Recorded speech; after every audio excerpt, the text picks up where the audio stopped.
Good morning class. Shri Dipan Chaudhary Mahavidyalaya से मैं आज आपके सामने बीए थर्ड सेमेस्टर में हमारा जो टॉपिक है वो है गुणारोपण। आज हम गुणारोपण समझने वाले हैं।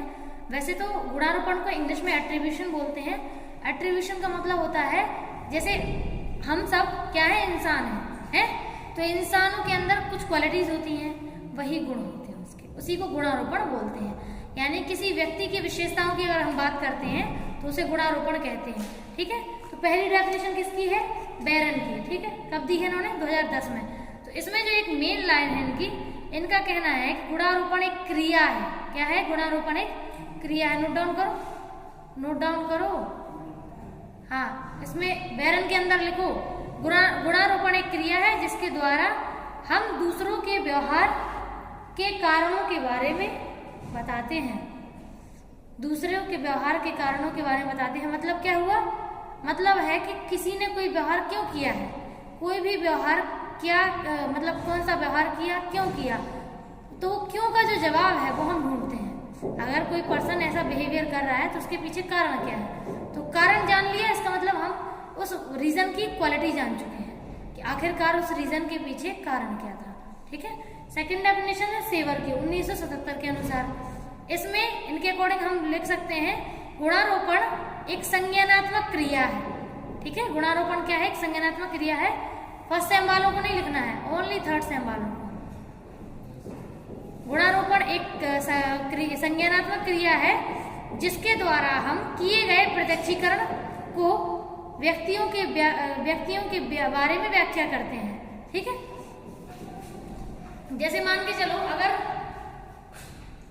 दिलीप देवेंद्र को पहली बार मिला होता तो आप उसके गुणों का व्याख्यान अच्छे से नहीं कर पाते, है ना।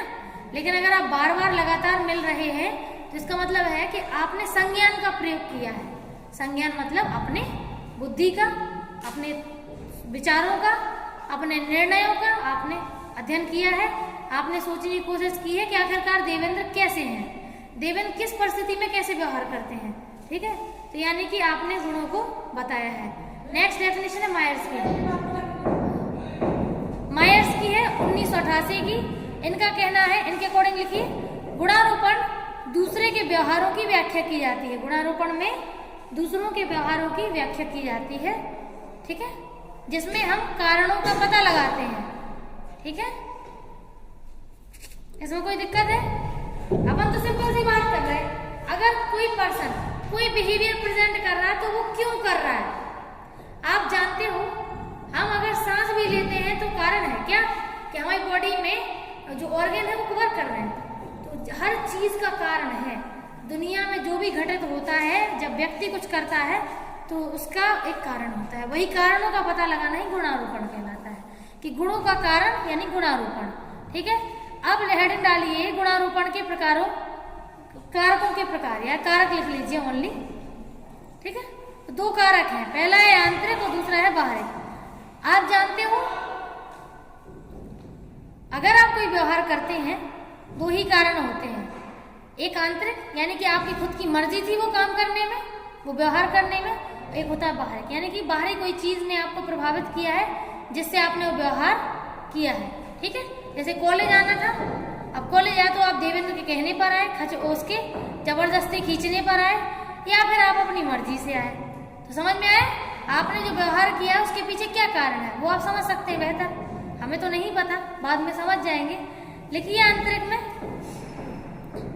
व्यक्ति जो कार्य स्वयं करता है वह आंतरिक कारक कहलाते हैं।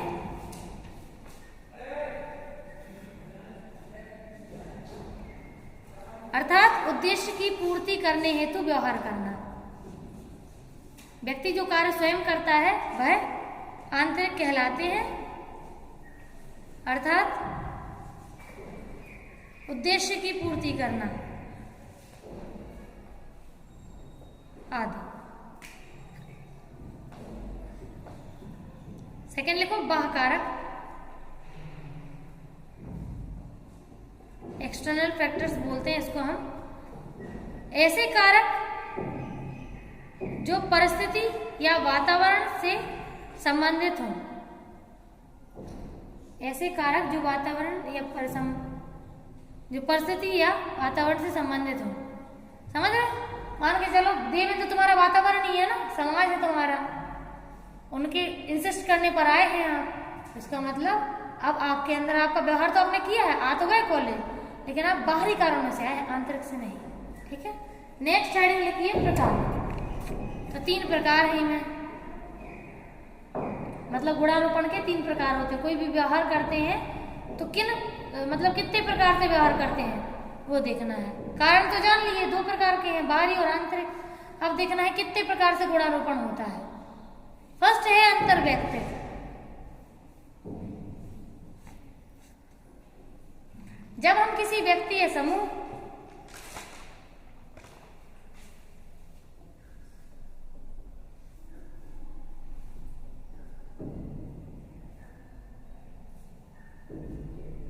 के बारे में कुछ बता रहे हों, जब हम किसी व्यक्ति या समूह के बारे में कुछ बता रहे हों,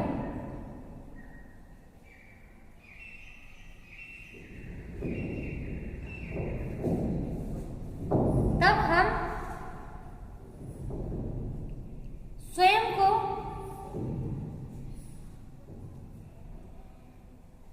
अनुकूल महसूस करते हैं। अनुकूल मतलब जैसे अगर हम कोई चीज बता रहे हैं तो वैसे पहले वो चीज हमने सोची होगी, समझी होगी, है ना, तभी तो हम बताने मजबूर हुए। अगर हम कोई एग्जाम्पल देते हैं तो इसका मतलब वो एग्जाम्पल पहले हमें पता है कि वो एग्जाम्पल वास्तव में क्या है, वो किस चीज से जुड़ा हुआ है। अगर हमें पता नहीं होता तो हम बताते हैं क्यों, है ना। तो पहला तो अंतर्वैयक्तिक यानी किसी से जुड़ा हुआ, है ना। सेकंड लिखिए भविष्य सूचक। यदि कोई घटना